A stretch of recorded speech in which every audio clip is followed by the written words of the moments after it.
గౌరీశంకర్ మాట్లాడుతున్నారు.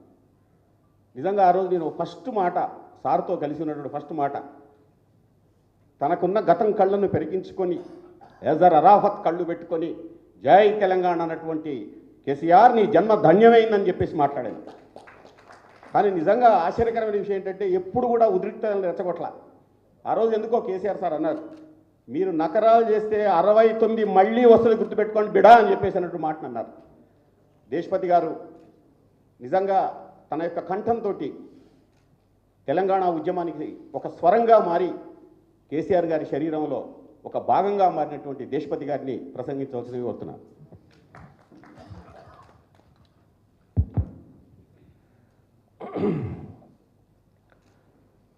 తెలంగాణ స్పృహని, సామాజిక స్పృహని, బహుజన స్పృహని, పుస్తక స్పృహని కాపాడడానికి నిరంతరం కృషి చేస్తున్న జూలూరి గౌరీశంకర్ గారు.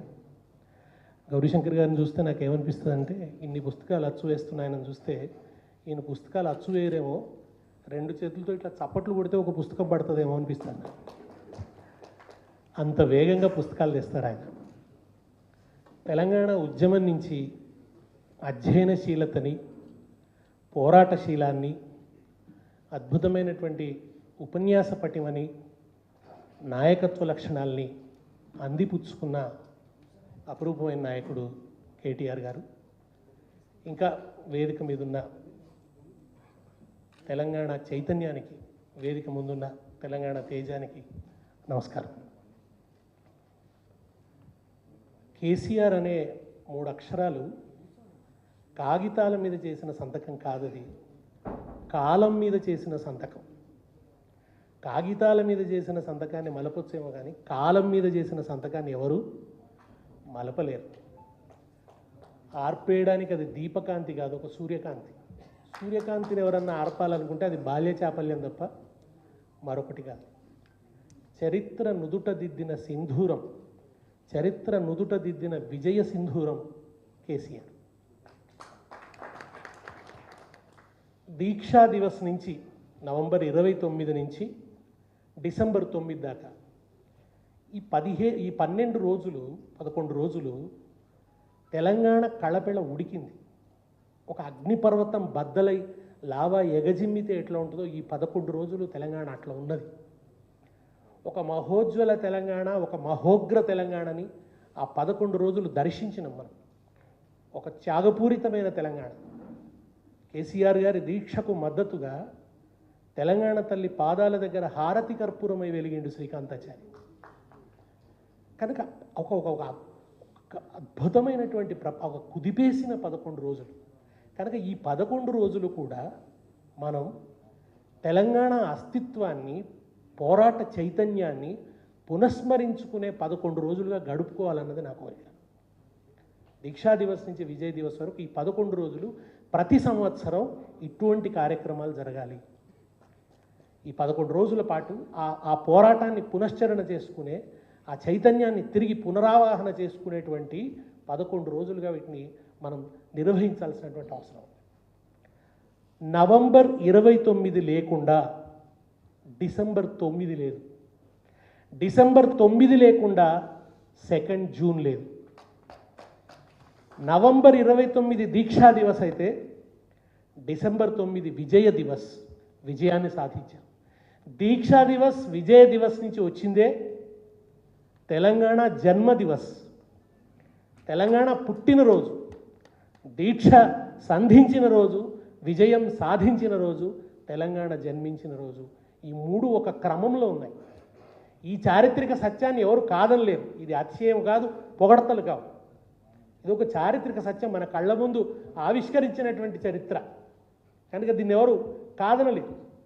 కీచురాళ్ల రొదలో నది పాట ఒక్కొక్కసారి వినిపించకపోవచ్చు, కీచురాళ్ల రొదలో నది పాడే పాట వినిపించకపోవచ్చు, కానీ తెలంగాణ నేలన పారుతున్న నదులు పాడుతాయి కేసీఆర్ విజయగాథని. ఇక్కడి నదులు పాడతాయి, ఇక్కడ పండిన పంట చేలు పాడతాయి కేసీఆర్ విజయగాథని. నిండిన చెరువులో అలలు పాడతాయి, తీగల్లో ప్రసరిస్తున్న విద్యుత్తు కేసీఆర్ కాంట్రిబ్యూషన్ ఏమిటో వివరిస్తాయి.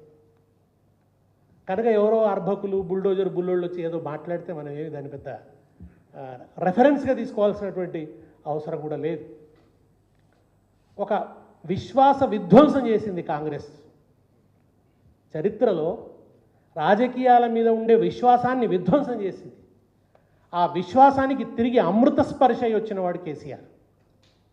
అమరుల ఆశయాలకు ఒక సంజీవని అయి వచ్చినటువంటి వాడు కేసీఆర్.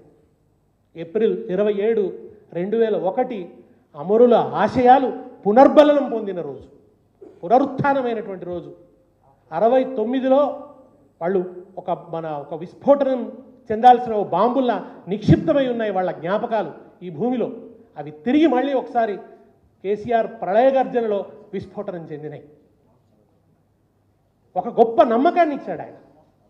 ఆ రోజు సూర్యుడు నేను అనుకుంటా గులాబీ రంగులో ఉదయించిండు, కొత్త సూర్యోదయాన్ని రచించిండు కేసీఆర్. రాజకీయాల మీద విశ్వాసం, ఒక సామాజిక లక్ష్యం కోసం రాజకీయ నాయకులు నిలబడతారు అని నిరూపించాడు కేసీఆర్. అప్పటివరకు ఆ నమ్మకం లేదు ప్రజల్లో. ఒక ప్రజల ఆకాంక్ష కోసం నాయకులు నిలబడతారు. కేసీఆర్ ఎంచుకున్న వ్యూహం గాంధీజీ సత్యాగ్రహం తర్వాత ఈ దేశంలో సత్యాగ్రహ పథంలో సమున్నత విజయం సాధించిన వాడు కేసీఆర్. గాంధీజీ తర్వాత మధ్యలో పొట్టి శ్రీరాములు గారు ఉన్నారు, ఆయన సజీవుడిగా లేడు విజయం సాధించిన రోజున. అందుకే ప్రణబ్ ముఖర్జీ గారు ఒక మాట అన్నారు, ఆయనను కలవడానికి కేసీఆర్ గారు పోయినప్పుడు ఆయన ఏమన్నాడంటే, తన జీవిత కాలంలో ఒక సామాజిక లక్ష్యాన్ని చేపట్టి గమ్యం చేరి, తన జీవిత కాలంలో గమ్యాన్ని చేరిన వాళ్ళు తాను చేరుకున్న లక్ష్యాన్ని మరింత తేజోమయం చేసిన వాళ్ళు చరిత్రలో అరుదు. అటువంటి చరిత్రను మీరు దక్కించుకున్నారు కేసీఆర్ గారని ప్రణబ్ ముఖర్జీ అన్నాడు. ఎవరో కాదు ఈ మాట అన్నది. కేసీఆర్ గారు పదవి తీసుకున్న తెలంగాణ కోసమే, పదవి వదులుకున్న తెలంగాణ కోసమే. ఆయన పదవి తీసుకున్నది కూడా తెలంగాణ కోసమే. సార్ ఎప్పుడు అంటారు, నేను ఎక్కని కొండలేదు మొక్కని బండలేదు అంటారు. అది అతిశయోక్తి కాదు, అదేదో అలవోకగా అన్నమాట కాదు. జయశంకర్ గారితో కలిసి వాళ్ళిద్దరూ ఒక సూర్యచంద్రుల్లాగా జయశంకర్ గారితో కలిసి ఢిల్లీలో ఆయన తిరిగిన పార్టీల ఆఫీస్ ఎన్ని ఘోషలు పెట్టిండ్రు, ఎంత అవస్థ పెట్టిండ్రు. ఆ అంగీకార పత్రాలు తీసుకురావడానికి వాళ్ళు పడ్డ శ్రమ, అది కదా ప్రాతిపదికగా నిలిచింది తెలంగాణ ఏర్పడడానికి. ఒక సమ్మతిని దేశంలో తయారు చేసినారు కదా. ఒక్కొక్క ఆఫీస్కి ఎన్నిసార్లు పోయి ఉంటారు, ఒక్కొక్కరు ఒప్పుకోవడానికి ఎన్ని సాధనాలను ఉపయోగించి ఉంటారు, ఏ మనుషులను ఉపయోగించి ఉంటారు, ఏ ప్రయత్నం చేసి ఉంటారు. అసలు తెలంగాణ అనే ఒక ప్రాంతం ఉందని, అది 50 ఏళ్ల నుంచి ఒక దుఃఖాన్ని అనుభవిస్తుందని, ఒక ఘోషను అనుభవిస్తుందని దేశం ముందు పెట్టి ఆ దుఃఖ దృశ్యాలను పెట్టిండు, ఆ శిథిల దృశ్యాలను పెట్టిండు, ఆ విధ్వంస దృశ్యాల్ని దేశం ముందట పెట్టి మాట్లాడకుంటే మీరు మనుషులేనా అని అడిగిండు. ఆ పని చేసింది ఎవరు? దేశం ముందు పెట్టింది ఎవరు? ఒక విభజనవాదం అని ముద్ర కదా. సమైక్యవాదాన్ని కూకటి వేళ్లతో కూల్చాడు కేసీఆర్. కేసీఆర్ నాయకత్వం వచ్చిన తర్వాతనే సమైక్యవాదం కూకటి వేళ్లతో సహా కూలిపోయింది. ఎందుకంటే ఇదంతా ఎందుకు మాట్లాడాల్సి వస్తుందంటే, సింహాలు తమ గాథలు చెప్పుకోకుంటే వేటగాళ్ళు చెప్పిన పిట్టకథలే చరిత్రలు అయిపోతాయని ఒక ఆఫ్రికన్ సామెత. సింహాలు తమ గాథ చెప్పుకోకపోతే వేటగాళ్ళు చెప్పే పిట్టకథలే చరిత్రగా చలామణి అవుతాయని చెప్పి. కనుక ఆయన దాని వెనక ఎంత శ్రమ, ఎంత మథనం. ఒక సభ పెట్టాలంటే ఎంత కష్టం, ఎంత మెటిక్యులస్ ప్లానింగ్. కేసీఆర్ దీక్షకు ముందు పెరిగి విరిగినాల తెలంగాణ ఉద్యమం, కేసీఆర్ దీక్ష తర్వాత పడిలేచిన కెరటం. అది ఒకసారి ఎగిసిందంటే ఇక మళ్ళీ పడిపోలేదు. విజయం దిశగా మలుపు తిప్పిన దీక్ష కేసీఆర్ దీక్ష. దానికి ముందు ఎంత ఎక్సర్సైజ్ జరిగింది, ఎంతమందిని కూడగట్టిండు. దేవిప్రసాద్ గారు లాంటి వాళ్ళతో, స్వామిగౌడ్ గారితో మాట్లాడి ఇటు దీక్ష జరుగుతుంటే అటు పెన్ డౌన్ జరగాలి. వాళ్ళు పెన్ డౌన్ చేశారంటే వెనుక దీమెవరు, దన్నెవరు? దన్నుగా నిలబడ్డది సకల జనుల సమ్మె జరిగిందంటే దీముగా దన్నుగా నిలబడ్డది ఎవరు? ఒక నిజాం కాలేజీలో ఒక మైనారిటీ గర్జన జరిగిందంటే వెనుక ఎవరున్నారు? ప్రతి ఘటన వెనుక కేసీఆర్ ఉన్నాడు. తెలంగాణ ప్రతిఘటన వెనుక కేసీఆర్ ఉన్నాడు. ఎట్లా ఇవన్నీ పోతాయా? ఇదంతా ఎక్కడ గులాబీ జెండా లేకుండా ఒక ఊరేగింపు ఉన్నదా? ఒక ఊరేగింపు కృతకృత్యం అయిందా? ఎవరు కాలిచ్చినా కేసీఆర్ ఇక్కడ రందిపడేవాడు. ఇజ్జత్ పోతుంది, తెలంగాణ ఇజ్జత్ పోతుంది, మనం పంపాలి, మన వాళ్ళు పోవాలి, అక్కడ ఉండాలి అని చెప్పి కేసీఆర్ ఏం చేసిండో అని సులభంగా మాట్లాడతారు. కానీ కేసీఆర్ ఎలక్షన్లను కూడా సృజనాత్మకంగా ఉద్యమం కోసం ఎట్లా వాడుకోవచ్చో చూపించినటువంటి వాడు కేసీఆర్. ప్రపంచానికి చూపించాడు. ఎలక్షన్ అందరికీ అధికారం కోసం తెలంగాణ, కానీ అధికారం కోసం ఎన్నికలు, కానీ కేసీఆర్కు తెలంగాణ కోసం ఎన్నికలు. ఎన్నికల్ని తెలంగాణ కోసం ఎట్లా వాడుకోవాలి, ఎన్నికలు మాధ్యమంగా ఒక ఒత్తిడిని ఎట్లా చేయాలి, అది చేసి చూపించినటువంటి వాడు ఆయన. ఆ ఎన్నికలలో పడిపోతే అయిపోయింది తెలంగాణ అనేవాళ్ళు. కేసీఆర్ ఏం చేసిండు అనేవాళ్ళు. కేసీఆర్ పడిపోతేనే తెలంగాణ పడిపోయిందని ఎందుకు అనుకున్నారు? తెలంగాణ రాష్ట్ర సమితి అనుకున్న విజయం సాధించకుంటే సమాజం అంతా రందిపడ్డది కదా. ఆ విజయ దిశగా నిలబెట్టడానికి ఆయన పడ్డ అవస్థ ఏంది, ఆయన పడ్డ బాధ ఏంది, ఆయన సేకరించిన వనరులేంది, ఏముంది? తెలంగాణకు ఒక ఇండస్ట్రియల్ లాబీ ఉందా, మీడియా ఉందా? ఇవేమీ లేకుండా ఆత్మ బలమే ఆర్థిక వనరుగా ముందు పోయినటువంటి వాడు కేసీఆర్. తన నిబద్ధతనే మూలధనంగా ముందుకు నడిచినటువంటి వాడు కేసీఆర్. ఎంత గొప్ప శక్తిని విడుదల చేయగలిగాడు. చాలా చాలా తక్కువ వనరులతో ఒక అద్భుతమైనటువంటి శక్తిని విడుదల చేయగలిగాడు. మీడియా ఎప్పుడూ తెలంగాణ ఆ చర్చనే లేకుండా చేయాలని చూసేది. ఒకసారి ఒక పిల్లగాడు అడిగిండు నన్ను, ఏం చేసింది సార్ కేసీఆర్ అని అంటే, క్రికెట్ భాషలో చెప్పినాను నా పిల్లవాడికి. 14 ఏళ్ల పాటు అవుట్ కాకుండా క్రీజులో ఉన్నాడు కేసీఆర్. అవుట్ కాకుండా క్రీజులో ఉన్నాడు. వికెట్ పడనీయలే, తెలంగాణ అనే వికెట్ పడనీయలే ఆయన. ఎవడన్నా వేయని బౌలింగ్. రాజశేఖర రెడ్డి లాంటి కొన్నిసార్లు హార్డ్ బౌలింగ్ వస్తే డిఫెన్స్ ఆడవచ్చు. రోషే లాంటి సులభమైన బౌలింగ్ వస్తే చెక్కగొట్టిండు. ఎప్పుడు ఎట్లా చెక్కగొట్టాలో, ఎప్పుడు 4 కొట్టానో, ఎప్పుడు 2D కొట్టానో చేస్తూ వచ్చిండు. ఫినిక్స్ లాగా లేచిండు. 2009 తర్వాత అయిపోయిందన్నారు తెలంగాణ పని. దుకాణాలు సర్దేయాలన్నారు, విడిచిపెట్టి వెళ్ళిపోయారు.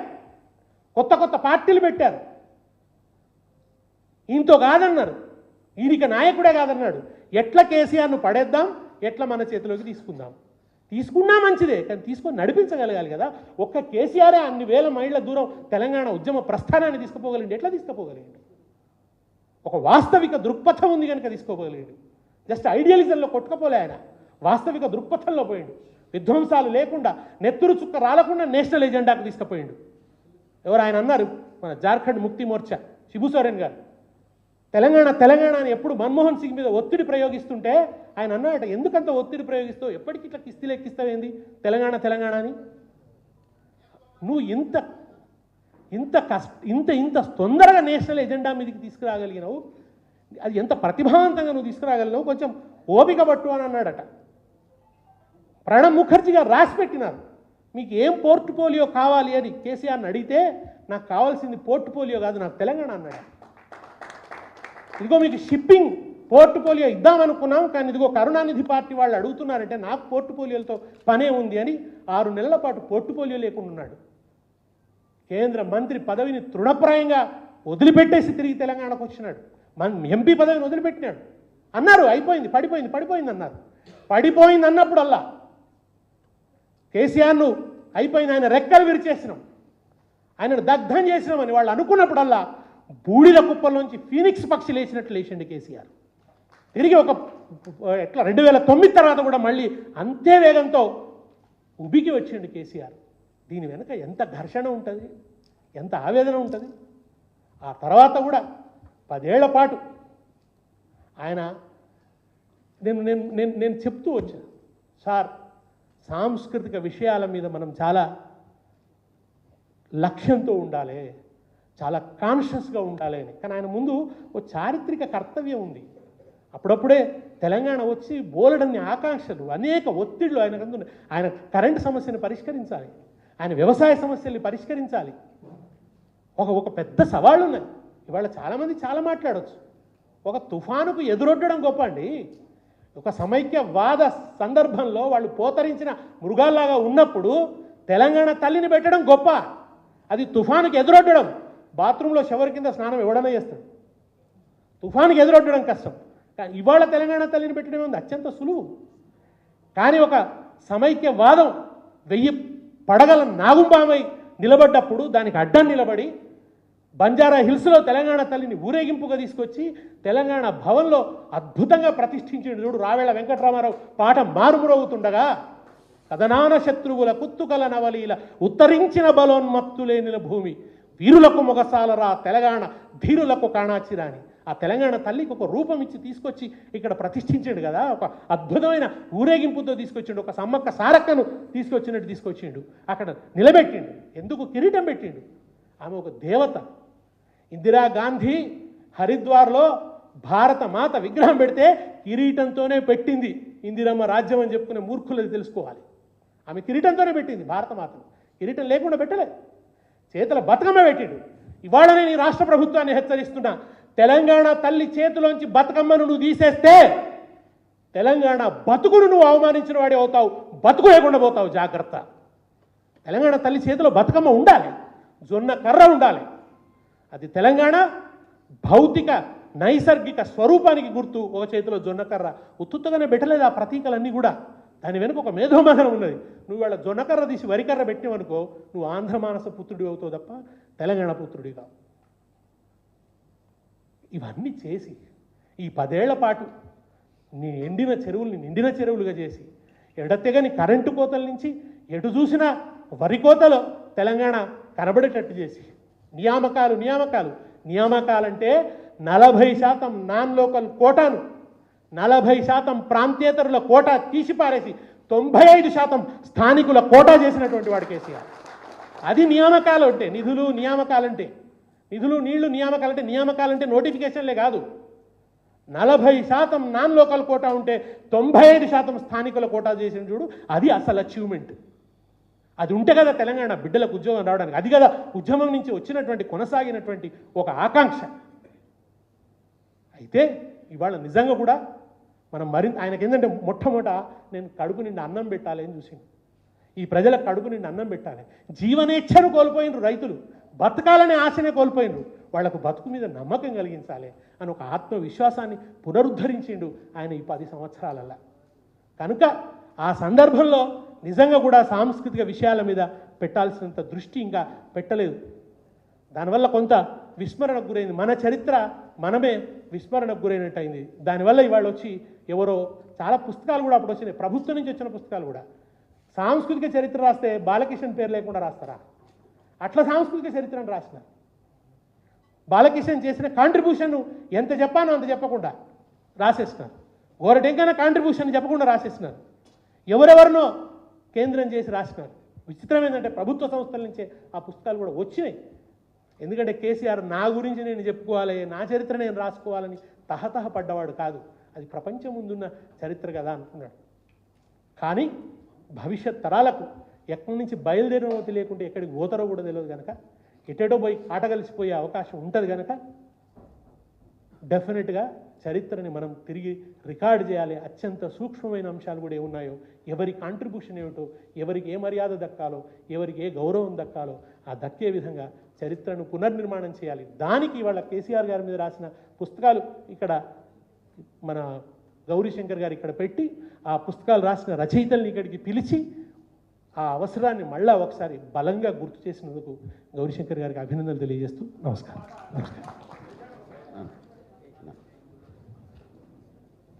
థ్యాంక్ యూ దేశపతి గారు. దీనికి కృతజ్ఞతలు చెప్పాల్సింది కేటీఆర్ గారికి. ఈ భవనంలో పుస్తకాలు ఇట్లా వెలిగించినటువంటిది కేటీఆర్ గారు. థ్యాంక్ యూ దేశపతి గారు. అది ఒడవని ముచ్చట, అది చెప్పుకుంటూ పోతూనే ఉంటే అట్లా వెళ్ళిపోతూనే ఉంటుంది ఎన్ని రోజులైనా. కాబట్టి దయచేసి దేశపతి గారిని ఈ చరిత్ర మొత్తం రాయవలసిందిగా కోరుతున్నాను. సార్తో ఉన్నటువంటి అనుభవాన్ని మొత్తం కూడా పుస్తకంగా రాయాలని చెప్పేసి కోరుతున్నాను. రాయని భాస్కర్లు కాదు, మీరు గాన భాస్కర్లు, రాయని భాస్కర్లే కాదు, రాసే భాస్కర్లు కూడా అవుతారు. ఇక్కడ ఈ సభలో ఇంకా చాలామంది పొన్నాల లక్ష్మయ్య గారు లాంటి పెద్దలు ఉన్నారు. అట్లాగే రవీందర్ గారు, అట్లాగే తక్కెలపల్లి రవీందర్ గారు, ఆనంద్ గారు, మా ఒంటెద్దు నరసింహారెడ్డి గారు, దేవిప్రసాద్ గారు. ముఖ్యంగా ఇదంతా కూడా రాత్రి 11 దాకా నా వెంట ఉన్న బాల్కా సుమన్ గారు, వీళ్ళందరూ. అట్లాగే మా ఆంజనేయ గౌడ్ అక్కడి నుంచి చూస్తున్నాడు. చాలా క్రమశిక్షణ గల మనిషి. పుస్తకం తనున్న నన్ను పిలవట్లేదు అనుకుంటా, అయినా కూడా పర్లేదు. కాబట్టి ఆంజనేయ గౌడ్ గారు మీ అందరికీ ప్రత్యేకంగా ధన్యవాదాలు. ముఖ్యంగా ఆర్థికవేత్త ఆర్థిక అంశాలపైన నిజంగా చాలా బాగా ఈ మధ్యకాలంలో నమస్తే తెలంగాణలో అన్ని దినపత్రికల్లో రాస్తున్నారు. పాపారావు గారు బాగా రాస్తున్నారు. కరెంటు పోతే ఎవరు గుర్తొస్తారన్న విషయాన్ని ఫస్ట్ ఆర్టికల్ వారే రాశారు. పాపారావు గారు క్లుప్తంగా స్పందించవలసిందిగా కోరుతున్నాను.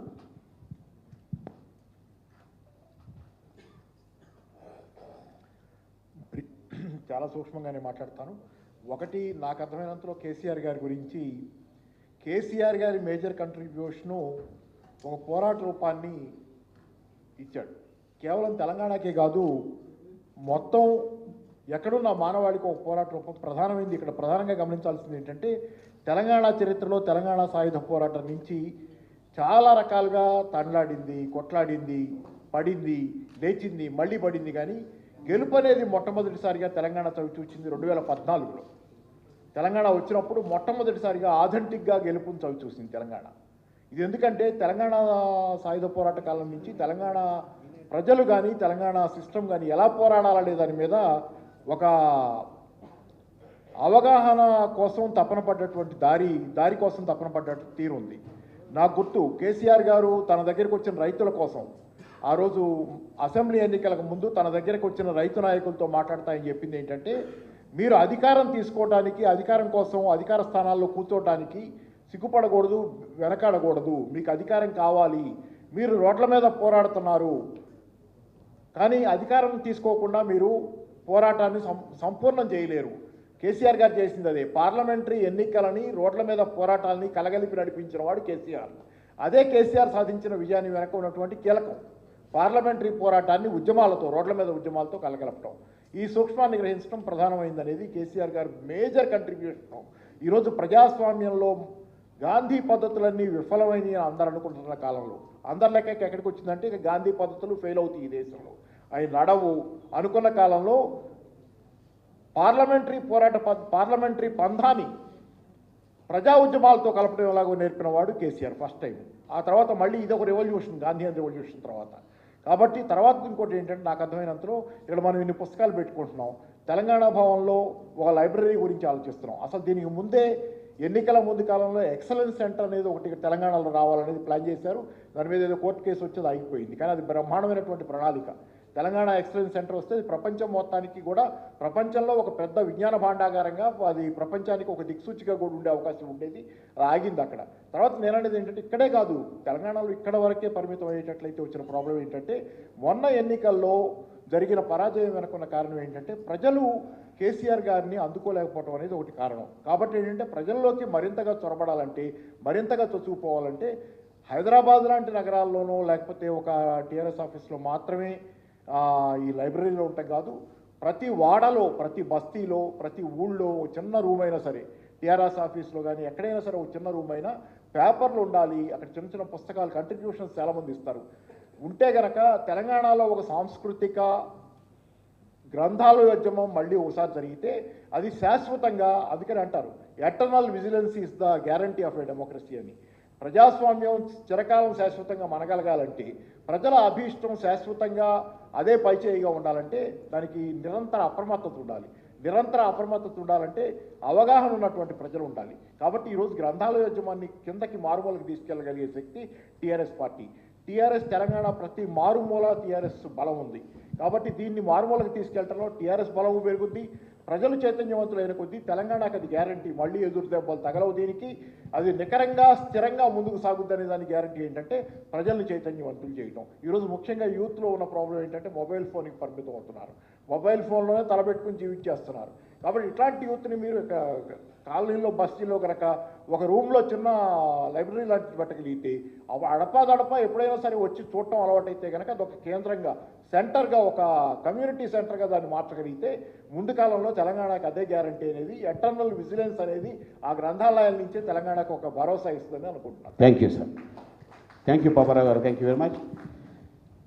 ఇప్పుడు మిత్రుడు రాశారు, ఇప్పుడు గోరవటి వెంకన్న గారి సాహిత్యాన్ని ప్రపంచంలో అందరికీ అన్ని ఇంగ్లీష్లో ట్రాన్స్లేటివ్ చేయించామని చెప్పారు. బుక్ ఒకటి, గోరటి వెంకన్న పాటకి ప్రపంచ భాషలన్నీ వచ్చి అనువదించుకోవాలా. తెలంగాణ వస్తే అరే తిరుపతి పోతాయా, తిరుపతి వెంకన్న పోతాడంటే, పోతే పోయింది తిరుపతి వెంకన్న, మాకు గోరటి వెంకన్న ఉన్నాడు అన్నటువంటి విషయాన్ని చెప్పిన వెంకన్న. మాట, పాట, ఆట, అదొక ఊట. మొత్తంగా గొరటి వెంకన్న ఈ కాలపు పోతులూరి వీరబ్రహ్మం, ఈ కాలం వేమన. నా మీద అభిమానం గౌరీన నాకు చిన్నప్పటి నుంచి తెలుసు కనుక అట్లా మాట్లాడతాడు. అవి నేను మీ అందరి ప్రిమిటివ్ బాగా నేను అంత తరీకైన మనిషిని కాదు అన్న ఏలేదు. ఒకటే పాయింట్ అన్నావు కదా, ఒకటే పాయింట్ ఏంటంటే పల్లె కన్నీరు పెడుతుందో కనిపించని కుట్రలు అంటే తెలంగాణ మొత్తం కూడా గొల్లున ఏడ్చింది. అదే కవి చేత తెలంగాణ పచ్చటి పల్లెగా మారిందని రాయించాడు కేసీఆర్. అన్న గౌరవనీయులు అన్న కేటీఆర్ అన్న గారు అందరూ వరుసగా ఒకరికొకరికి అందరికీ నమస్కారం. పాపారావు నాకు బాగా ఇష్టమైన ఆర్తి వారు ఇక్కడ తక్కువ మాట్లాడు. పాపారావు గారు మనకు ఆర్థికవేత్తలు జోసెఫ్ సిగ్జిత్ ఇవాళ మరి ప్రపంచంలో వరల్డ్ బ్యాంకులో సలహాదారుగా ఉండి అమెరికా కాదు హార్వర్డ్ యూనివర్సిటీ ప్రొఫెసర్ అయినా ప్రపంచంలో ఇవాళ ఆయన 10 ఏళ్ల కింద వచ్చే సంక్షోభం ఐటీ రంగంలో ఆర్థిక రంగంలో వచ్చి ఇవన్నీ కూడా ఆయన ముందే 10 ఏళ్ల కింద రాసినాడు. అట్లాంటి స్థాయి నుండి కూడా మౌనంగా ఉంటాడు. పాపారావు గారు రావడం చాలా ఆనందంగా ఉంది. ఇక్కడ నాకు చాలా సభలో వారితో విన్నాను, మాట్లాడినాము. జాల నరసింహరావు గారు సార్ ఇద్దరు నమస్తారు అన్న, దేశపతిన గౌరవనీయ మంత్రివర్యులు అన్న జగదీష్ అన్న కూడా నేను చిన్నప్పటి తెలుసు. గౌరీన బాలు సుబ్రహ్మణ్యం సార్ ఆయాచితం గారు కింద కూడా ఓ నరసింహారెడ్డి అన్న అందరు ఉండరు. దేశపతి మిత్రమత వెంకట్ వచ్చిండు. అయితే సమస్య ఏంటంటే నేను ఏం మాట్లాడి నాకేం ఇష్టం, నాకు సార్ అంటే ఇష్టం. ఎందుకు ఇష్టం అంటే మేము ఇప్పుడు 1994లో ఇప్పుడు గౌరీ ఇప్పుడు చేస్తున్న పుస్తకాలు ఇస్తామని ఇట్లా కొడితే వస్తున్నాను కానీ నిద్ర మాని రాత్రులు పగల్లో దేశపతి ప్రేమతో ఉన్నాడు. కానీ అది కాదు, 1994లోనే తెలుగు నేలపైన కోదాడ నగరంలో ఈ మొత్తం ప్రాంతీయ ఆస్తిత్వాలు, దళిత ఆస్తిత్వాలు, బహుజన ఆస్తిత్వాలు ఒక దీని మీద ఒక సదస్సు, సాహిత్య సదస్సు పెట్టి అప్పుడు శివసాగరు, కాదర మొహిద్దీను, త్రిపురనేని శ్రీనివాసు, కె శ్రీనివాసు మొత్తం తెలుగు నేల మీదనే గొప్ప అంటే అంతవరకు ఏంటంటే సమాజం కమ్యూనిస్టులు లేకుంటే కాంగ్రెస్ పార్టీ ఇంకా లేదు. కానీ రచయితలంతా ఈ 2 శిబిరాల మధ్య లేదంటే ఆర్ఎస్ఎస్.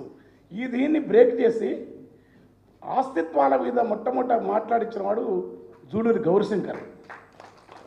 ఆ సభకు నాకేం తెలియదు. ఆ బహిరంగ సభకు సాహిత్య 2 సదస్సులో ఒక దాంట్లో దాని బహిరంగ సభలో నిలబెట్టినాడు. అప్పుడు 94 నాకేం తెలియదు. అది గౌరన్న చేసే పని ఉట్టి అనుకుంటా కానీ అది చాలా కష్టభరితమైంది. ఒక పుస్తకం ఏంటంటే నేను సుబ్బయ్య చెప్పినాడు, కళ్ళ నీళ్ళు వచ్చినాయి. తమ్ముడు వనపట్ల సుబ్బయ్య మా కవిమిత్రుడు, చాలా మా ఊరు. నేను ఒక పుస్తకం ఏంటంటే ఎంత ఇబ్బంది వరుసగా కేసీఆర్ ఎన్ని పుస్తకాలు వేస్తూ వేయడం. ఇన్ని పుస్తకాలే కాదు, ఎవరి గుండెలు అంటే కేసీఆర్ గారు ప్రపంచంలో మార్టిన్ లూథర్ కింగ్ను మర్చిపోరు, నెల్సన్ మండేలను మర్చిపోరు, ఏ ప్రాంతీయ పెరియార్ను మర్చిపోరు. తమిళనాడులో పెరియార్ సిద్ధాంతకర్త, ద్రవిడన్ సిద్ధాంతకర్త. కరుణానిధి ఆ సిద్ధాంతాన్ని అడ్మినిస్ట్రేషన్లోకి తేకపోతే, రాజకీయాల్లోకి లేకపోతే ఇవాళ భారతదేశంలో మిగిలిన ఏకైక ప్రత్యామ్నాయ రాజకీయ ప్రాంతీయ ఆస్తిత్వ ఉద్యమ స్పృహ అనేది భారతదేశంలో లేదు, గుర్తుపెట్టుకోండి. అది ఒక సిద్ధాంతంతో చాలామంది వచ్చి తెలంగాణలో, కానీ ఆ సిద్ధాంతాన్ని ఆచరణాత్మకం చేసిన మహోన్నత నేత కేసీఆర్ గారు, అందులో ఏ సందేహం లేదు. లేకుండా మేము 90 ఎప్పుడో నాకు తెలియకుండా రేలా దూలా తాలెల్లాడే నేల నా తెలంగాణ 94లో అరుణోదయ కృష్ణ వాడింది పాట. తెలంగాణ అన్నా కానీ నాకు తెలియదు. తెలంగాణ అని అన్న తప్ప తెలంగాణ స్పృహ నాకు తెలియదు. ఈ నీళ్ళది ఎంత, ఈ టీఎంసీ ఎంత, ఇవన్నీ ఏం తెలియదు. ఒకటి ఏదో జరుగుతుంది, కరువు వస్తుందని అనడమే తప్ప ఆ ప్రభాకర్ని సినాభిషణ తెలంగాణ ఆయన ఏం ప్రభాకర్ ఉండదు అధ్యయన వేదిక గాడికి ఏదో వచ్చేది. ఎప్పుడన్నా డిటిఎఫ్, ఏపీటీఎఫ్లు, టీచర్స్ టైంపాస్ దేవిప్రసాద్ తెలుసు. మరి తప్ప ఇది వస్తుందా అవుతుందా కాదని, కానీ అనాలి, ఏదో అనాలని చేసేది. అట్లాంటి దాన్ని ఆ పాట అప్పుడు రాసిన. కానీ ఆ పాట నేను తెలివితో రాయలే. కంపతారు చెట్లు కొట్టామని తెలంగాణ ప్రోగ్రెస్ ఉన్నది. అది కూడా రాస్తే సార్ అయిన తర్వాత జంగిరెడ్డితోనే అలా క్యాస్ట్లో వాడించి మా ఊరు జిల్లా పెద్ద మంచి సింగర్ అతను. కంపతారు చెట్లు కొట్టి అమ్ముకొని కడుపు నింపుకునే కాలం వచ్చినాది, సేతానమేడుందిరా తెలంగాణ సేలన్ని పీడాయరా,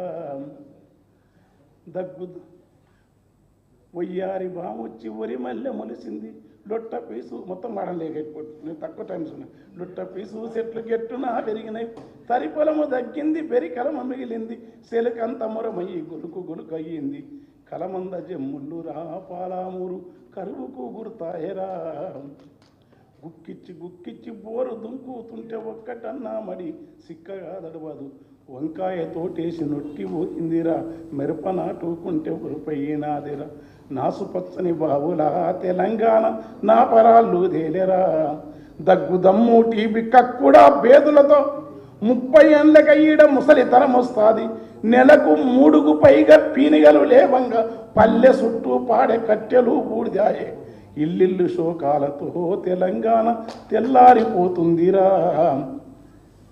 కంటే కానుపు కొరకు సస్తే బొంద కొరకు వలస పోయిన జనము వచ్చిపోతుంటారు సాగు పుట్టుకల మధ్య తప్పని పెళ్ళికి ఇండ్ల సున్నాలేసి ఎగురంగా చేసేరు పెళ్ళి వెళ్ళిన నెలకు రా ఇండ్లన్నీ పెంట కుప్పాలైతవి గోదావరి కృష్ణమ్మ పరవళ్ళు దొక్కిన సాగు నీరు లేక భూములెందుకెండే ఇట్లా శోకం కట్టి పాడేది తెలుగు గంగకు నీళ్లు అలిగెళ్ళిపోతుంటే పలుగురాళ్ళు దేని పాలమూరేడిసింది ఎగువ సిద్ధేశ్వరాము ప్రాజెక్టు ఎవడు గంగల కలిపారా ఈ నిరంజన మా తన అన్న ఉండే నిరంజన మినిస్టర్ గారు అన్న నేను ఆ భాస్కర్ రావు సుబ్బయ్య బాలరామన్న మాకు గురువు పెద్ద ఆయన అందరం కలిపి ఈ నీళ్ళు ఎట్లా పోతున్నాయి తెలంగాణ సోయి కాదు ఈ నీళ్ళు వస్తే బాగుండని పాటలు పాడేది ఆ పాటల నుంచి ఉద్యమం అంతా మీకు చెప్పొద్దు మనకు చెప్పే స్థాయి కాదు నాకేందంటే సార్ రాకపోతే జనసభ అని ఏడ పడితే దుంకేది పాడేది బాధ దొరకపోయేది అన్న దావకు వస్తావు మీటింగే నేను రాకపోయేది కాదన్నా ఆడన్నీ మంచిగా ఉంటాయి అనేది అరే చూస్తావు తెలంగాణ వస్తుంది కాదు ఆడన్నీ బాగుంటావు అనేది బాగుంటే వస్తావు అదంతా ఇంకేంది బాగుంటే నిజంగానే బాగుండేది ఓ మనోడు నాటుకోడి గిట్టుకోడి దుమ్ము మసాలా అసలు నేను ఎక్కడి నుంచి 300 కిలోమీటర్లు ఆడిపోతే అలసిపోయి ఉండేది ఒక్కసారి శక్తికి దివ్యత్వం ఏం రావాలంత ఇస్తుండే ఆ దివ్యత్వంతో ఇంకా వేసుకోగలిగాము ఎగురుడు పాడు దుంకుడు ఆడ దుంకుడు ఓ పాట కాదు ఒకటి పాట 2 పాటలు కాదు తల్లి తెలంగాణ ఆ పాట నీ పాటలు నేను ఎప్పుడో కరెంటు మీద రాసిన ఆ కరెంటు కోత వద్దంటే ఫ్యాను జిద్దు మీద పెట్టినావు నీవు ఫ్యాన్ పెట్టగానే పెళ్ళము అని కొట్లాడుతుంది నేను మర్చిపోయినా అది చాలా రికార్డులో ఉంది కానీ ఫ్యాన్ బంద్ పెడితేనే అంటే ఇద్దరి మధ్యలో సమాధానం అసలు ఆ పాట ఎక్కడ దొరుకుతున్నాడు అది పెట్టి వేస్తే చెమ్మ ఎక్కడిది రా పాట నేనే ఏముంది రా పాట నేను రాసిన గారి పాట ఇదేనా అన్ని మొత్తం ఒక్క పాట కాదు అన్ని వరుస పిల్లలు వాడు నాగరాజు వీళ్ళు చేస్తుంటే ఇవన్నీ మేము తెలంగాణ దుమ్దంలో సారు వదంతులు వచ్చి అట్లాంటి పాటల నుంచి ఒకేసారి తెలంగాణ ప్రకటిస్తారు ఎందుకు చెప్తున్నానంటే తెలంగాణ ప్రకటించే వరకు వచ్చే వరకు ఆశ్చర్య రాములోరి సీతమ్మోరి రామయ్య ఎదపైన దిగులు బండ సరిగి బాధ తొలిగేను ఎండిన చెరువు నిండి అనుభూ ఎట్లొచ్చేది అనంటే అది ఆ బండను తొలగించిన కేసీఆర్ గారు ఊరికే మాట్లాడతాం కానీ ఈ ఉద్యమాలు పిడికిళ్ళు బాగుంటాయి నేను కామ్రేడ్ ఆయన పాపారావు గారు వెళ్ళిపోయినట్టు కానీ నేను కూడా అట్లా నుంచి చూసానే కానీ మనం కొట్లాడితే ఏం చేస్తారంటే అది పెట్టి ఎన్కౌంటర్లు జైలు వేస్తారు చాలామంది కళాకారులు పోగొట్టుకున్నాం మనం తెలంగాణ జనసభలు కానీ అరుణోదయులు కానీ ఈ ప్రజాస్వామ్య ప్రక్రియను అర్థం చేసింది సమాజానికి అది పెద్ద ఓపికతో ఉండే పని ప్రజలను కలిసి వెంకట్ ఎంత కష్టం ఉంటుందో తెలుసు మీకు అక్కడి నుంచి చేసి తెలంగాణ వచ్చిన తర్వాత వారి ఆ దీక్షా దివస్ అప్పుడు సార్ అట్లా ఉండకపోతే ఊరికే మాట్లాడేముంది నోరుకు 4 నరన ఎంతనే వేసుకోవచ్చు మనుషులు మాట్లాడతారు చరిత్రను ఎప్పుడైనా సరే భారతదేశంలో గత కాలం ఇట్లాంటి జాతీయోద్యమంలో నెహ్రూను గురించి తక్కువ ఎవరు మాట్లాడరు లాల్ బహదూర్ శాస్త్రిని గురించి తక్కువ మాట్లాడరు ఆయా దేశాల్లో ఆయా ప్రాంతాలలో వాళ్ళ స్ఫూర్తి ఇది ఎక్కడిది ఇప్పుడు అంతా రాజకీయాలు పాతది అంత తెచ్చి ఇప్పుడు నేనంట ఇప్పుడు కాంగ్రెస్ వాళ్ళు కూడా మంత్రులు ఏంటంటే తెలంగాణ వస్తే అవుతురా వీళ్ళకి నచ్చునా కాకపోతుంది కదా మంచి ఊరికి అనేకే ఉంది దాంతో వాళ్ళు ఏదైనా సరే మాట్లాడే పద్ధతి పాతకాలపు నాటి ఒక డెమోక్రటిక్ ప్రాసెస్ అనేది ఇవాళ లేదు అది ఇష్టం వచ్చినట్టు మాట్లాడుతూ ఉంటారు అది ఏ రాజకీయ పక్షానికైనా సరైనది కాదు అది అట్లాంటి పద్ధతి పాలకులు ఎవరైతే ఉన్నారో కేసు ఎంత కేసులు పెడితే అంత ఉద్యమాలు జరుగుతాయి, గుర్తుపెట్టుకోండి. కేసులు అంటే కేసులు, నిర్బంధాలు, జైళ్ళు, ఉద్యమాలు ప్రజాస్వామిక పద్ధతిలో ఉంటే ఖచ్చితంగా విజయానికి మన నెత్తిన వాళ్ళే పాలు పోసినట్టు, దగ్గర చూపినట్టు. వాళ్ళు పోయి ఎంత భయపెడితే, ఎంత కేసులు పెడితే, ఎందుకంటే సారే స్వతహాగా మరణ ముఖద్వారం దగ్గర ఉండి పురి నోట్ల తలబెట్టించినప్పుడు ఎంతమంది తెలంగాణ కార్యకర్తలు, ప్రజా సైన్యం ఉన్నారు ఇప్పుడు. ఇవన్నీ తర్వాత అనేక ఉద్యమాల నుంచి వచ్చిన వాళ్ళు. ఆయన ఓనర్సూరెడ్డి అన్నాడు, పీడిఎస్ ప్రెసిడెంట్. మా అన్న జగదీష్ అన్న చిన్నప్పుడే విరసం సభల్లో సాహిత్య కవితలు, తర్వాత మంత్రి అయినా కూడా ఏం అదే పాలనలో ఉంటాడు, అదే ప్రజలు పొద్దున్న లేస్తే మళ్ళీ పాతలే ఉంటారు పోదు అంటే ఉన్నారు అట్లా. అన్న గౌరీ పిడికిలి, కానుడు తాత, రామారావు, మనం మాకు నా అందుకొరకు పాట ఎంత మేము వచ్చే ఆఖరికైతే మేము పాడేది పోయేది తప్ప రోటికి లేని పని కొన్ని సాధించరు. కానీ తెలంగాణ మాత్రం ఈ పద్ధతిలో తేవచ్చు అని ప్రజాస్వామిక ప్రక్రియ, రాజకీయ ప్రక్రియతోని రకరకాలను కలుపుకోవాలి. ఊరికే ఓరటెక్కన మాట్లాడిన ఎమోషన్ కాదు. పాలక పక్షాలలో విప్లవానికి కూడా, చైనా విప్లవానికి కూడా షాంఘై చెక్ను ఐక్య సంఘటనలు ఉంటాయి. నేపాల్లో ప్రచండ ముఖ్యమైనదంటే ఐక్య సంఘటనలు ఉంటాయి. ఊరికే వాడు ఉత్సవ నాయకుడు వచ్చినట్టే వాడు ఐక్య సంఘటన ఉండదు. ఏ ఐక్య సంఘటన లేదు, ఎవరితో మనమే తెస్తామంటే ఎప్పటికెళ్ళేది. ఆ ప్రక్రియ నెరిగి అటు మార్క్సిజాన్ని, గాంధేయవాదాన్ని, రాజకీయ తత్వశాస్త్రాన్ని చదువుకొని లోతైన మీరనే పద్యాలు అటజని కాంచె అంబర అటజని కాంచె ఇది అటజని కాంచె భూమిశ్రుడు అంబర చుంబి శిరస్సరజ్జరి పటల ముహురు మూలట తభంగ తరంగ మృదంగ నిస్వర సుటరామ రూప పరిపుల్ల కలాపి జాలమును కట తిరత్కరేడు కరకంపిత సాలం అట్లక్కడి నుంచి శీతశైలం, ఆ శీతశైలం అక్కడ హిమాలయ పర్వతంకి మన ఊళ్ళకు నీళ్ళు వచ్చినాయి. అక్కడి నుంచి ఉన్న ఉద్యమం నీళ్ళు వచ్చినాయి, చెల్లు నిన్నాయి, చేపలు వచ్చినాయి, బతుకులు వచ్చినాయి. అప్పుడు బాబెంటోడు ఒక 10 పాటలు రాసిన అతని, వీరాది వీరుడు అతడు, విజయానికి బావుట అతడు. ఒక్కటి కాదు, నేను అసలు ఎన్నో పేరు ఉండదు కానీ అసలు నేను చూస్తాను ఎట్లా రాసిన పాట నేను ఉట్టే రాయమంటే ఆయన వీరాది వీరుడు అతడు, విజయానికి బావిట అతడు, ఆవేశం విల్లంబతడు, ఆలోచన శిఖరంబతడు, జనహిత రాసిన. అతడే లేకుంటే తెలంగాణ ఎట్టుంటుండే. ఆ సాగరు వెంకటరాజు. నేను వరుసగా అక్కడి నుంచి రాయడానికి కారణం ఏంటంటే జగదీష్ అన్నైతే ఒక 20 పాటలు 30 పాటలు రాయించిన, అది రిస్కార్డ్ చేసిన, బయటికి రాలేదు ఎందుకో. అది నా చేసిండ్రు. అది అన్న సూర్యాపేట మారిన తర్వాత ఆ సూర్యాపేట తొలితే ఎట్లుండేది, ఎట్లా వస్తుండేది, ఎట్లా దాడి ఉండేది భయపెట్టి నాకు ఆ ఊరు బాగా తెలుసు. ఎందుకంటే మళ్ళీ స్వరాజ్యం గారు 84 బిఎన్ ఎలక్షన్కి తిరుగుతున్నారు. అందులో దోస్తులు కూడా బాగా వాడి వీడంతా ఆ ఊరు ఎట్లా మారింది, ఆ కట్ట ఎట్లున్నది, రకరకాలుగా కాకి బస్తాయి. మంచినీళ్ళు మూసి వాటర్ తాగేది, కళ్ళాత కూడా కళ్ళు దరిద్రం వాంతికి అవుతాడా, అటువంటి ఊరును మార్చి మంచినీళ్ళు వచ్చినాయి.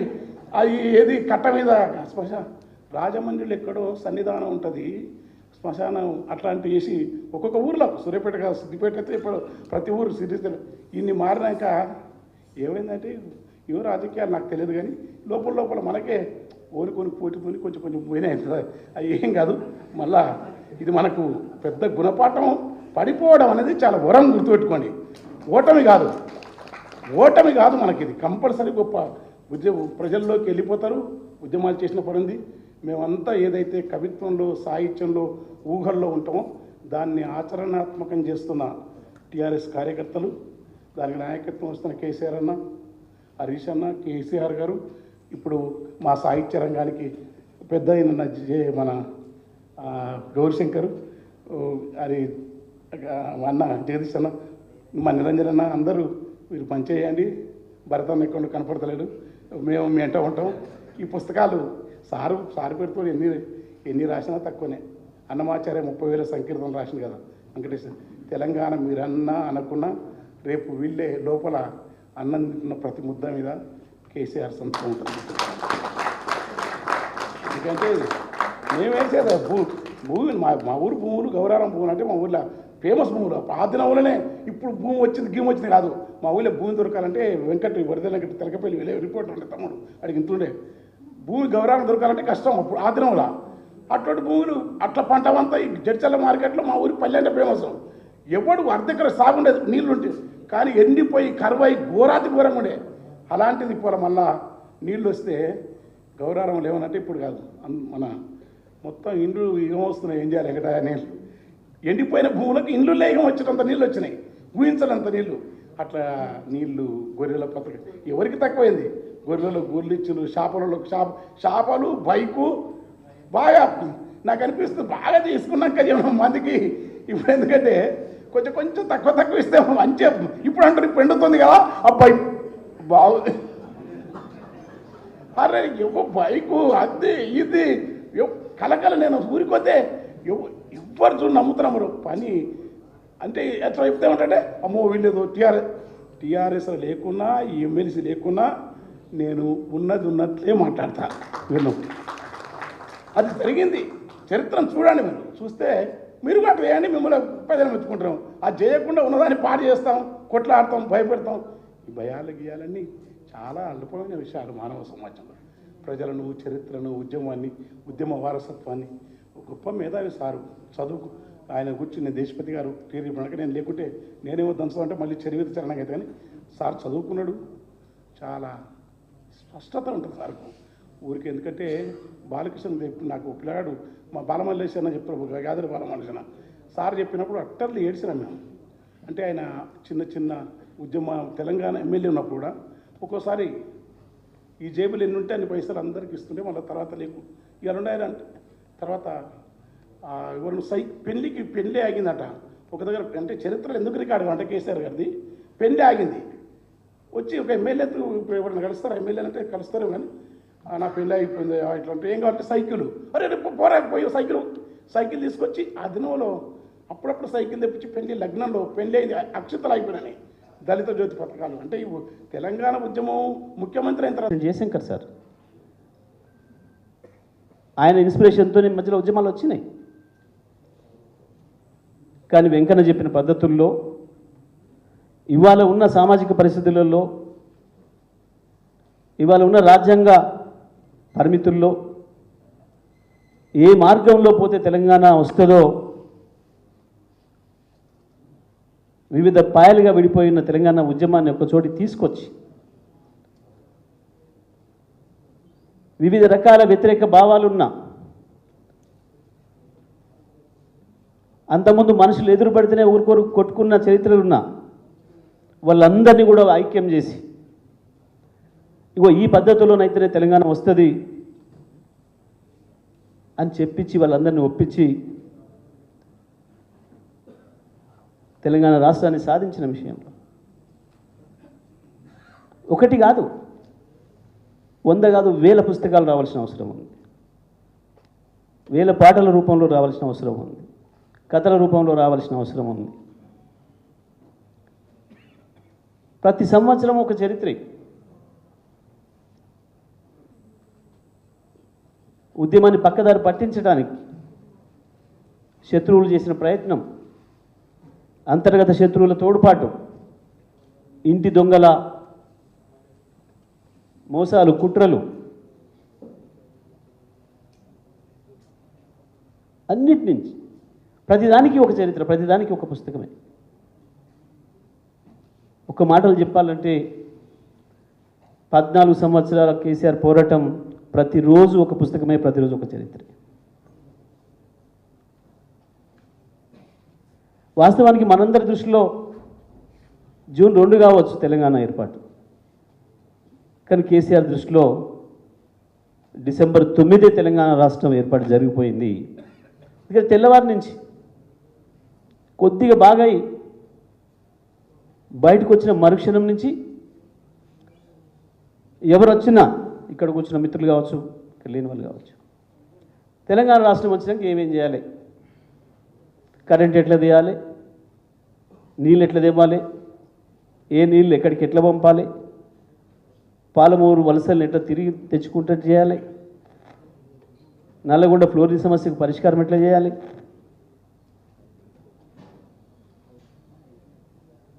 గోదావరిని తెలంగాణ వీళ్ళకి ఎట్లా మలుపాలి, ఈ ప్రణాళికలు 2010 డిసెంబర్ జనవరి నుంచి మొదలుపెట్టాడు.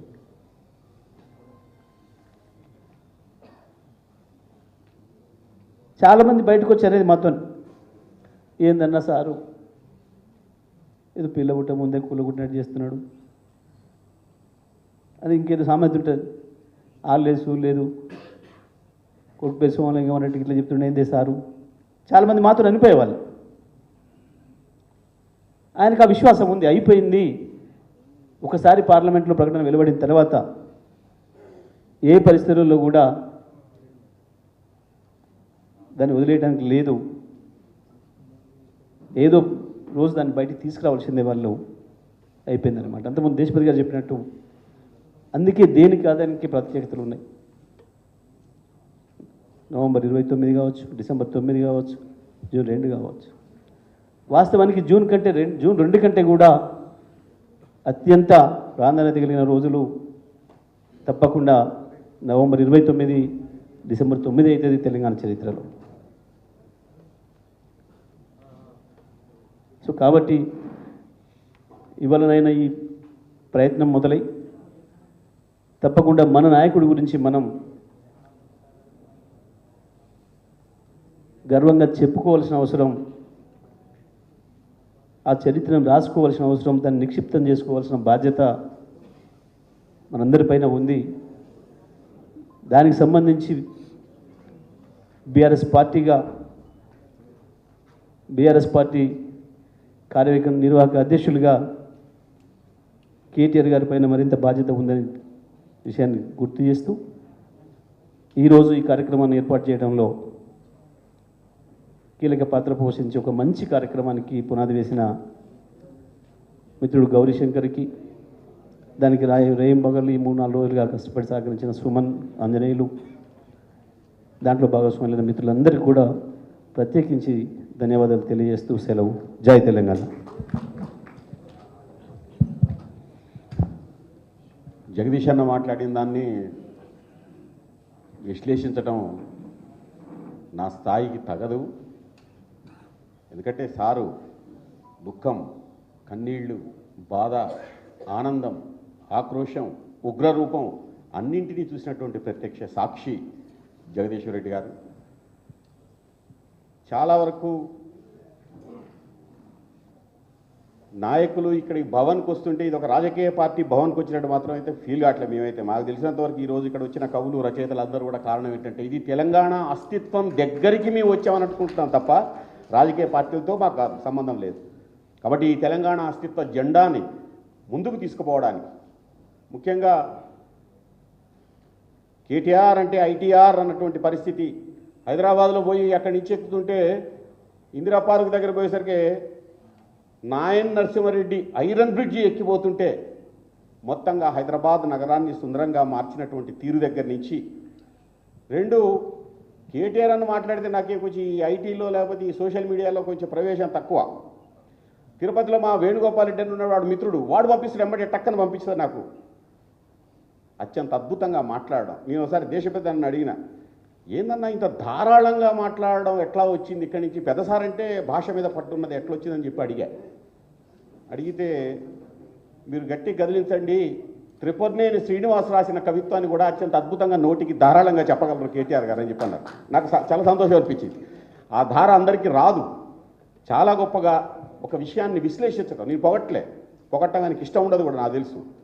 ఒక విషయాన్ని విశ్లేషించేటప్పుడు, ఒక విషయాన్ని చెప్పేటప్పుడు, ఆ విషయానికి సంబంధించిన ఒక దార్శనికతను ప్రదర్శించేటప్పుడు మాకు నమ్మకం, మాకు విశ్వాసం, ఒక ధైర్యం. ఈ తెలంగాణ అస్తిత్వ జెండాని నిలబెట్టాలా, ఈ అస్తిత్వాన్ని పరిపూర్ణం చేయడానికి బహుజన అస్తిత్వాన్ని కూడా దీనికి తోడు చేయాలా, ఆ బాధ్యతని పార్టీ వర్కింగ్ ప్రెసిడెంట్గా చేస్తారని చెప్పి విశ్వసిస్తున్నాం, నమ్ముతున్నాం. కేటీఆర్ గారు ప్రసంగించాల్సిందిగా కోరుతున్నాం.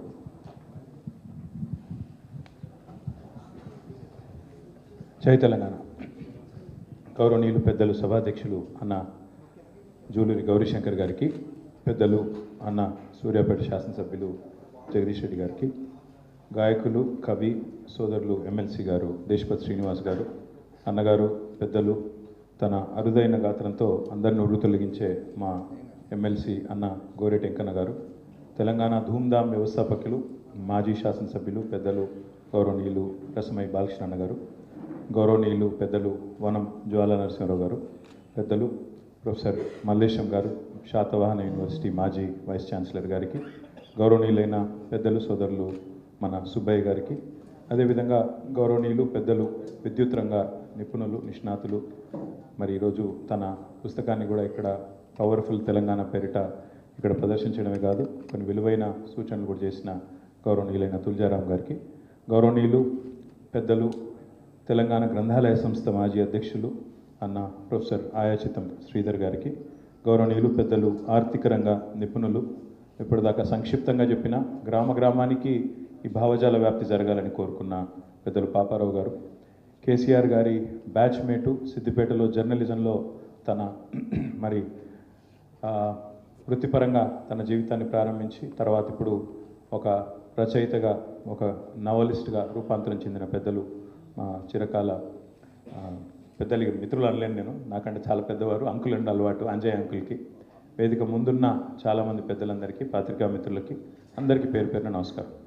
లాస్ట్కి మాట్లాడితే బాధ ఏంటంటే ఇది ఒకదికి ఆకలి అవుతుంటుంది, మీకోదికి ఓపిక నశిస్తుంటుంది. ఇక్కడ వేదిక మీద ఉన్న వాళ్ళేమో అందరూ ఉపన్యాసకర్తలే, అందరూ కూడా మైక్ ఇస్తే ఎవరైనా కూడా గంట సేపు గనగన మాట్లాడే సత్తా ఉన్న వాళ్ళే కాబట్టి ఎవరిని ఆపలేము, ఏమని వద్దలేము. సంక్షిప్తంగా ఒక 4 విషయాలు, ఎక్కువ చెప్పను. ఒకటి, తెలంగాణ రాష్ట్రం సిద్ధించిన తర్వాత నిజానికి సంస్కృతి పరంగా భాష పరంగా తెలంగాణ యొక్క గొప్పదనాన్ని ఔన్నత్యాన్ని చెప్పుకునే కార్యక్రమాన్ని కొంతమేరకు చేసుకున్నాం, అందులో సఫలం కూడా అయినాం. ఒక బతుకమ్మ పండుగను కానీ బోనాల పండుగను కానీ రాష్ట్ర పండుగగా అధికారికంగా జరుపుకున్నాం. తెలంగాణ యొక్క సంస్కృతిని, తెలంగాణ యొక్క ఔన్నత్యాన్ని, తెలంగాణ భాష ఔన్నత్యాన్ని, యాస ఔన్నత్యాన్ని మన సిలబస్లో పెట్టుకున్న తెలంగాణ మహనీయుల చరిత్రను నిక్షిప్తం చేసే ప్రయత్నం చేసిన, అదే మాదిరిగా మన విశ్వవిద్యాలయాలకి తెలంగాణలోని గొప్ప గొప్ప నాయకులు,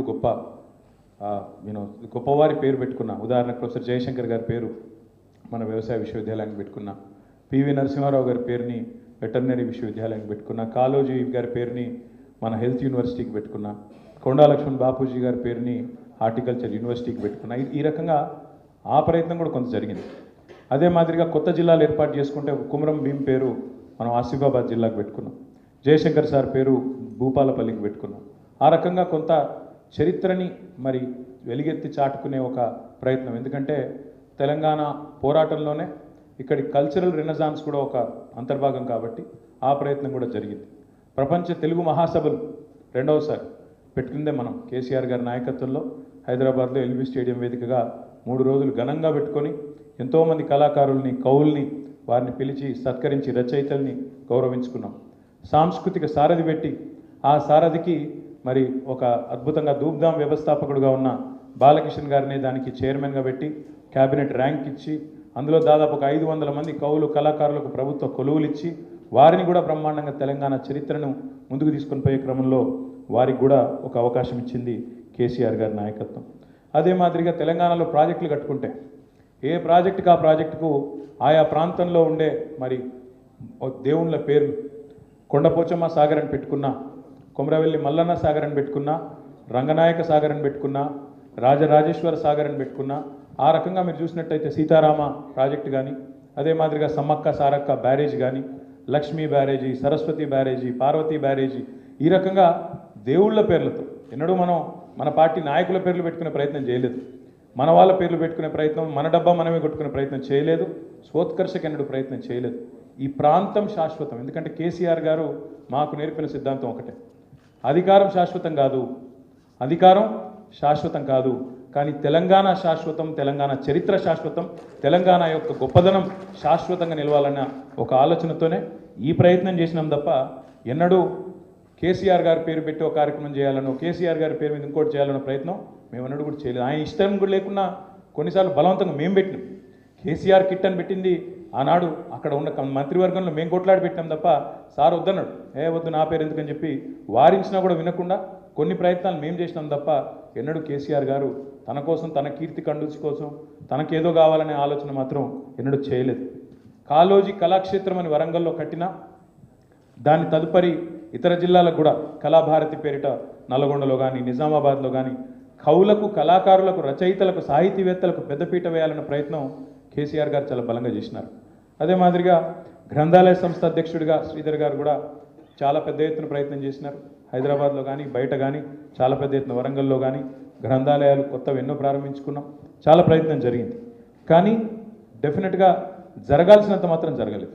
ఇంకా జరగాలి, ఇంకా బాగుండాలి అనే కోరిక ఏదైతే తెలంగాణ సమాజంలో ఉందో దాన్ని తప్పకుండా ముందుకు తీసుకొని పోయే ప్రయత్నం ఈ సందర్భంగా చేయవలసిన అవసరం ఉందని చెప్పి ప్రతి ఒక్కరు కూడా నొక్కి వక్కానించినారు. తప్పకుండా ఆ బాధ్యతను బీఆర్ఎస్ పార్టీ తీసుకుంటుంది. తీసుకొని వచ్చే సంవత్సరం నుంచి దీక్షా దివస్ నుంచి మొదలు పెడితే, అంటే నవంబర్ 29 నుంచి మొదలు పెడితే విజయ దివస్ దాకా, తెలంగాణ పోరాటం సిద్ధించి విజయం సాధించిన రోజైన 9 డిసెంబర్ దాకా 11 రోజుల పాటు ప్రతి సంవత్సరం బ్రహ్మాండమైన సాహిత్య కార్యక్రమాలు, బ్రహ్మాండమైన కార్యక్రమాలు చేసే బాధ్యత మేమే తీసుకుంటామని చెప్పి సందర్భంగా విజ్ఞప్తి చేస్తా ఉన్నాం. ఇదేదో ఈ సంవత్సరం ఒకటే కాదు, ఇక నుంచి ప్రతి సంవత్సరం ఈ 11 రోజుల పాటు విస్తృతంగా కార్యక్రమాలు చేస్తాం. దానికి పార్టీ తరఫున మరి రేపో ఎల్లుండో ఒక 2 డెడికేటెడ్ కమిటీలు కూడా వేసుకుంటాం. ఒకవైపు రచయితలు, సాహితీవేత్తలు, అదొక వైపు, మరొక వైపు కవులు, కళాకారులు, వారితో కూడిన బృందం మరొక వైపు వేసి బ్రహ్మాండంగా Telangana literature day, Telangana literature festival కూడా ఈ 11 రోజుల సందర్భంగానే ఒకటి బ్రహ్మాండమైనది ఏర్పాటు చేస్తాం. హైదరాబాద్ కేంద్రంగా, వరంగల్ కేంద్రంగా, పాత 10 జిల్లాల కేంద్రంగా కూడా తప్పకుండా ఆ కార్యక్రమాన్ని కూడా చేస్తామని చెప్పి కూడా ఈ సందర్భంగా నేను విజ్ఞప్తి చేస్తాను. సాహిత్య కార్యక్రమాలు, పుస్తకావిష్కరణలు, ఎందుకంటే దేశపతి శ్రీనివాస్ గారు చెప్పింది కరెక్ట్. సింహాలు తమ గాథ తాము చెప్పుకోకపోతే వేట కుక్కలంటే బాగుండదేమో, వేటగాళ్ళు చెప్పే పిట్టకథలే చరిత్రగా నిలిచిపోతాయని వారు ఏదైతే చెప్పినారో, సింహాలు తమ గాథ తాము చెప్పుకోకపోతే వేటగాళ్ళు చెప్పే పిట్టకథలే మరి చరిత్రగా నిలిచిపోతాయని వారు ఏదైతే చెప్పినారో అది అక్షర సత్యం. ఇంగ్లీష్లో కూడా దానికి అందంగా ఒక లైన్ ఉంటుంది, history gets written by the victor అని. అంటే యుద్ధంలో గెలిచిన వాడే పరాజితుల చరిత్రను చెరిపేసే ప్రయత్నం చేస్తాడని దాని భావన. ఈరోజు తెలంగాణలో జరుగుతుంది అదే. కేసీఆర్ మీద కోపంతో, కేసీఆర్ గారి మీద ఉండే కోపంతో ఇవాళ ఎన్నికల ప్రయత్నాలు జరుగుతున్నాయి, మీరు గమనించండి. నిన్న ముఖ్యమంత్రి మాట్లాడతాడు, ఎన్టీ రామారావు గారు ట్యాంక్ బండ్ మీద పెట్టిన విగ్రహాల గురించి ప్రస్తావిస్తాడు హైదరాబాద్లో. కానీ ఇవాళ మొత్తం హైదరాబాద్ అంతా అచ్చరు పొందే విధంగా చూసే 125 అడుగుల నిలువెత్తు అంబేద్కర్ విగ్రహం గురించి మాత్రం ఆయన నోట్లకెళ్ళి మాట వస్తలేదు. అంబేద్కర్ గారి పేరిట కట్టిన అద్భుతమైన సచివాలయం, ఒక రాజసౌధం లాంటి, ఒక శ్వేత సౌధం లాంటి సచివాలయం గురించి మాత్రం ఒక్క మాట రాదు. ఇవాళ మొత్తం నిఠారుగా నిలబడ్డ పోలీస్ కమాండ్ కంట్రోల్ సెంటర్ గురించి ఒక్క మాట రాదు. అద్భుతంగా హైదరాబాద్లో కట్టిన ఎన్నో, 1, 2 కాదు, ఎన్నెన్నో ఈ 10 ఏళ్లలో జరిగిన నిర్మాణాల గురించి మాత్రం మాట రాదు.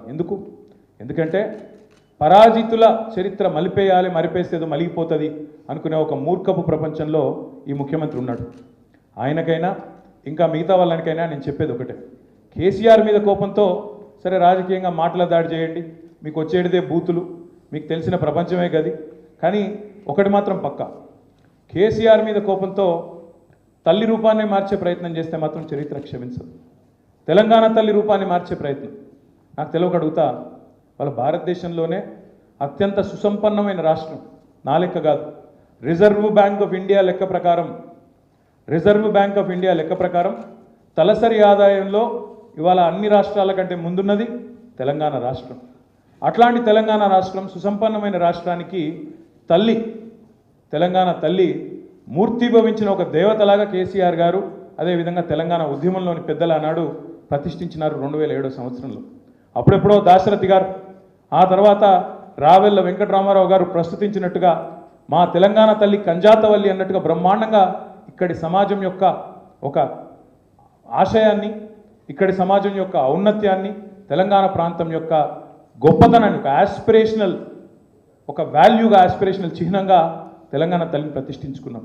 ఇవాళ ఈ ముఖ్యమంత్రి ఏమంటున్నాడు, అత్యంత సుసంపన్నమైన రాష్ట్రమైన తెలంగాణ తల్లి, ఈ తెలంగాణ రాష్ట్రానికి తల్లిగా ఉండే తల్లిని కేవలం ఇక్కడి పేదరికానికి, ఇక్కడ ఉండే సమస్యలకు చిహ్నంగా నేను ప్రతిష్ఠిస్తా అని చెప్పి ముఖ్యమంత్రి అంటా ఉన్నాడు. రూపుమాపుతా అంటా ఉన్నాడు, రూపు మారుస్తా అంటున్నాడు. కేసీఆర్ చేసిన పోరాటాన్ని రూపుమాపుతా అంటా ఉన్నాడు. ఇది ఎంత మాత్రం ఆమోదయోగ్యం కాదు. ఎందుకంటే అధికారం ఎవరికి శాశ్వతం కాదు. ఒకనాడు ఇందిరాగాంధీ గారు ప్రతిష్ఠించిన భరతమాతను వాజ్పేయి గారు రాగానే మార్చేయలేదు. అదేవిధంగా భారతదేశంలో ఎన్నో చోట్ల అధికార మార్పిడి జరిగింది. తెలుగు తల్లి విగ్రహ రూపం మారలేదు. అదేవిధంగా కన్నడ మాత పేరిట పెట్టుకున్న విగ్రహం రూపు మారలేదు. కానీ ఇక్కడ ముఖ్యమంత్రి ఎంత కురుసబుద్ధి, ఎంత లేకి వ్యక్తి అంటే కేసీఆర్ మీద కోపంతో ఆఖరికి తెలంగాణ తల్లిని కూడా ఇవాళ మార్చే ప్రయత్నం ఏదైతే చేస్తున్నాడో చరిత్ర క్షమించదు. ఇట్లాంటి మూర్ఖపు పనులు ఎవరు చేసినా తప్పకుండా దానికి ప్రజల ఆమోదం ఉండదు, ప్రజల నుంచి చీత్కారం తప్ప ఏనాటికైనా కూడా వ్యతిరేక భావన తప్ప ఏనాటికి కూడా వీటికి ఆమోదం లభించదు. కాబట్టి ఆ ప్రయత్నం ఇప్పటికైనా విఘ్నతతో విరమించుకోవాలని చెప్పి ప్రభుత్వానికి విజ్ఞప్తి చేస్తున్నాం. ఒకవేళ వాళ్ళకి ఔన్నత్యం కానీ ఒకవేళ వాళ్ళకి పెద్ద బుద్ధి కానీ లేకపోతే ఒకటి మాత్రం పక్క, మళ్ళీ 4 ఏళ్ల తర్వాత ఆ సెక్రటేరియట్లో తప్పకుండా జరగాల్సిన కార్యక్రమం జరుగుతుంది. నువ్వు ఎన్ని కథలు పడ్డా ఎన్ని కార్యక్రమాలు చేసినా తప్పకుండా మళ్ళీ తిరిగి తెలంగాణ తల్లే తన సరైన స్థానంలో ఉంటుంది. ఇలా నువ్వు రాహుల్ గాంధీ తండ్రిని ఎక్కడైతే పెట్టినావో అక్కడ ఖచ్చితంగా తెలంగాణ తల్లి నిటారుగా నిలబడుతుంది, నిన్ను చూస్తూనే ఉంటుందని చెప్పే మాట కూడా ముఖ్యమంత్రికి నేను చెప్తా ఉన్నాను. ఎన్నన్నా చేసుకో, అధికారం నీకున్నది కాబట్టి ఏదో 4 రోజులు సాయుధ బలగాల నడుమ నీ నాటకాలు కొంత సాగుతాయి కొంతకాలం, కానీ ఎల్లకాలం మాత్రం సాగవు. ఇది పక్క. రెండవ మాట, పుస్తకాలు 1 కాదు 2 కాదు 1000 రావాలి, వేలు రావాలని చెప్పి మిత్రులందరూ కోరినారు. మీ అందరికి నేను ఇచ్చే మాట ఏమంటే ఆ బాధ్యత స్వయంగా నేను తీసుకొని వచ్చే సంవత్సరం నుంచి వేల పుస్తకాలు ఎవరైతే అజ్ఞాత సూర్యులు ఉన్నారో తెలంగాణలో తప్పకుండా వారిని వెలుగులోకి తీసుకొచ్చే బాధ్యత కూడా నేను ఈ పార్టీ తరఫున తీసుకుంటా అని చెప్పి కూడా నేను విజ్ఞప్తి చేస్తూ ఉన్నాను. ఎందుకంటే ఈ మాట బాధతోనే చెప్తా ఉన్నా. కొంత ఆ మధ్యన ఒక మిత్రుడు డిఎంకే మాజీ శాసనసభ్యుడు హైదరాబాద్కి వచ్చిండు, శేఖర్ అని, సిఆర్ శేఖర్ ఆయన పేరు. వస్తే ఏదో మర్యాద కర్టసీకి నన్ను కలవడానికి వచ్చిండు. వచ్చిన తర్వాత ఏదో పిచ్చాపాటి మాట్లాడుతున్నాం, రాగానే అన్న మీకు పుస్తకాలు తెచ్చినా అన్నాడు. ఏంటి అని చూస్తే ఒకటి బాబాసాహెబ్ అంబేద్కర్ గారిది, ఇంకొకటి మహాత్మా గాంధీ గారి యొక్క మరి జీవితానికి సంబంధించి 2 పుస్తకాలు తెచ్చి నా చేతిలో పెట్టిండు, ఫోటో దిగినాక కూర్చున్న తర్వాత మరి పుస్తకాలు ఎందుకు తెచ్చినావు బ్రదర్ అని నేను అడిగిన. అన్న మాకు ఒక అలవాటు, మా పార్టీలో ఎవరిని కలిసినా పెద్దలను కలిస్తే ముఖ్యంగా మేము మా పార్టీ యొక్క ఐడియాలజీకి సంబంధించిన పుస్తకాలు, ద్రవిడియన్ ఫిలాసఫీ, ఐడియాలజీ, పెరియార్ నుంచి మొదలు పెడితే తమిళ కల్చరు, వాటికి సంబంధించిన పుస్తకాలు మేము బహుమతిగా ఇస్తూ ఉంటామన్నా. హైదరాబాద్ రాగానే మిమ్మల్ని కలవాలనుకున్నప్పుడు నేను కూడా పోయి హిమాలయ బుక్ డిపో పోయినా మీ దగ్గరకు వచ్చేటప్పుడు, మరి తెలంగాణ చరిత్రకు సంబంధించిన ఏమైనా ముఖ్యమైన పుస్తకాలు ఏమైనా దొరుకుతాయేమని చెప్పి దేవులాడినా. దురదృష్టవశాత్తు అక్కడ దొరకలేదన్నా. అందుకే దొరికిన 2 మంచి పుస్తకాలు తెచ్చి మీకు ఇచ్చిన అన్నాడు. ఎక్కడో గుండె చిన్నగా ఆయన కావాలని ఇన్సల్ట్ చేసినట్టు కాకపోయినా ఎక్కడో కొద్ది గాయమైనట్టు అనిపించింది. అయ్యో మనం ఈ పని చేసి ఉండాల్సిందేమో, ఇంకా విస్తృతం చేసి ఉండాల్సిందేమో అనే మాట అనిపించిన మాట వాస్తవం. ఎక్కడ కొద్దిగా మనసు చూక్కుమన్నది. అందుకే దాని ఆధారంగానే చెప్తా ఉన్నా. తప్పకుండా ఇందాక పెద్దలందరూ చెప్పినట్టుగా ఇంకా చాలామంది పుస్తకాలు, ఇవాళ కేవలం మీరు చూసింది కొన్ని మాత్రమే. ఎందుకంటే ఒక మంచి కార్యక్రమం చేయాలని చెప్పి గౌరీశంకర్ గారు సంకల్పించగానే తప్పకుండా చేద్దాం అనుకొని మరి ఈరోజు పరిమితమైన స్థాయిలో మాత్రమే చేసినాం. ఇంకా చాలామంది పెద్దలు రావాల్సి ఉండే, సమయాభావం వల్ల వాళ్ళకి సమాచార లోపం వల్ల కూడా కొంతవరకు రాలేకపోవచ్చు. వచ్చే సంవత్సరం మరి చాలా పెద్ద ఎత్తున బ్రహ్మాండంగా ఈ కార్యక్రమాన్ని చేస్తాం. చేయడమే కాకుండా వేల పుస్తకాలు, దానికి పార్టీ నుంచే 2 కమిటీలు కూడా వేస్తాం. ఒకటి రచయితలు కళాకారులకు సంబంధించి మరి చరిత్రను ఏ రకంగా బయటికి తీసుకొని రావాలి, దానికి అయ్యే ఖర్చు ఎంత, దానికి చేయాల్సిన ఏర్పాట్లు ఏంటి, వీటన్నిటికీ సంబంధించి ఒక బృందం.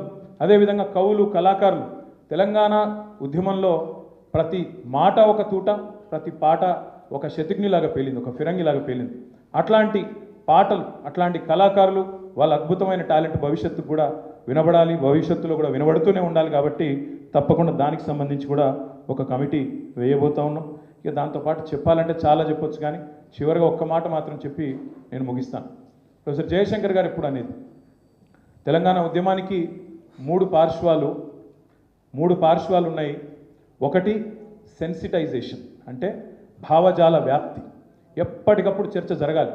ప్రభుత్వాలు తమ మాట తప్పినప్పుడు, తాము ఇచ్చిన హామీలు విస్మరించినప్పుడు, ప్రజలను మోసం చేస్తున్నప్పుడు ఎప్పటికప్పుడు ప్రజలకు చైతన్యవంతం చేయాల్సిన బాధ్యత ఇటు మీడియాది కానీ, ప్రతిపక్షంగా మాది కానీ, ప్రజా సంఘాలది కానీ, పౌర హక్కుల మరి పోరాటాలు చేసేవాళ్ళు కానీ అందరి మీద కూడా ఉంటుంది.